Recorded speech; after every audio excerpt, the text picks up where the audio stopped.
नमः संस्कृताय। संस्कृत कक्षा में आपका स्वागत है।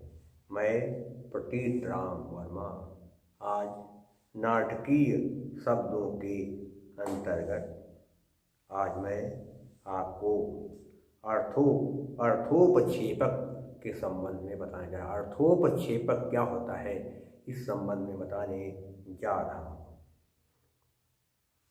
क्या होता है इसमें पहले रंगमंच पर कथा वस्तु मुख्य रूप से दो प्रकार की होती है। कौन सी?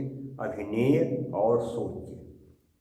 जिनका अभिनय रंगमंच पर घटना और संवाद के रूप जिनका अभिनय रंगमंच पर घटना और संवाद के रूप में किया जाता है उन्हें अभिनय कहते हैं। कि अभिनय में जो घटना भी दिखाई गई, संवाद हुई, बातचीत हुई और जो भी क्रियाकलाप हुए, उठा पटक, उठक बैठक, प्रेम प्यार, ये सब बातचीत, तो सब क्या है? अभिनय।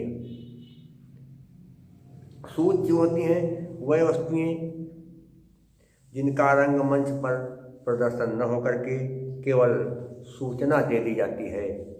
वह वस्तुएं, वह दृश्य या दृश्य, वह वस्तुएं या वह ज्ञान जिसका रंगमंच पर प्रदर्शन न किया जाए बल्कि केवल सूचना दे दी जाए उसे सूच्य कहते हैं। तो सूच्य वस्तुओं की सूचना के लिए शास्त्रीय दृष्टि से 5 प्रकार बताए गए। कौन कौन से समझ लीजिए आप। क्या होता है कि बीती हुई और आने वाली घटनाओं की सूचना जब अंक के प्रारंभ में दे दी जाए तो उसे विषकंभक कहते हैं। विषकंभक बता चुके हैं अभी। 2 प्रकार का होता है, एक होता है शुद्ध विषकंभक और एक होता है मिश्र विषकंभक। जिसमें मध्यम श्रेणी के पात्र और अच्छे श्रेणी के पात्र संस्कृत में बोले उसे कहेंगे कौन सा? होता है शुद्ध विषकंभक। और जिसमें जब मध्यम श्रेणी के और अधम श्रेणी के पात्र संस्कृत और प्राकृत भाषा में बातचीत करें तो ऐसे विषकंभक को मिश्र विषकंभक कहते हैं।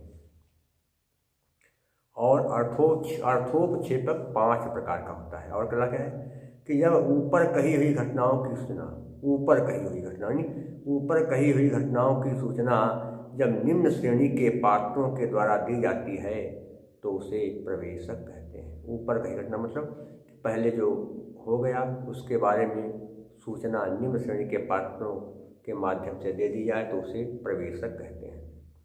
और वहाँ पर प्राकृत भाषा का प्रयोग होता है। पर्दे के पीछे बैठे हुए पात्रों के द्वारा कथा की सूचना जब दी जाती है तो उसे चूलिका कहते हैं। पर्दे के पीछे बैठे हो पात्र और कथा की सूचना देते रहे तो उसे क्या कहते हैं? चूलिका। और तीसरा क्या होता है? तीसरा होता है पर्दे के पीछे। और चौथा होता है कि अंक की समाप्ति पर निकलने वाले पात्रों के द्वारा जब अगले अंक समाप्त हो रहा हो और जो पात्र निकल रहे हो वो अगले अंक की कथा की सूचना दे दें तो उसे अंकास्य कहते हैं। अंक समाप्त होने पर पहले ही आगामी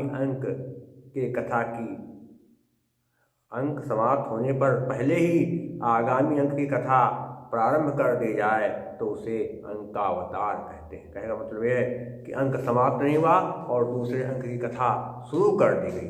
अंक समाप्त होने के पहले ही दूसरे अंक की कथा जब शुरू कर दी जाती है तो उसे अंकावतार कहते हैं। ये क्या था? अर्थोपक्षेपक। इसे आप समझ गए होंगे। तो आज के लिए बस इतना ही। शेष मैं आपको अगले अंक में पढ़ाऊंगा। तब तक के लिए नमः संस्कृताय।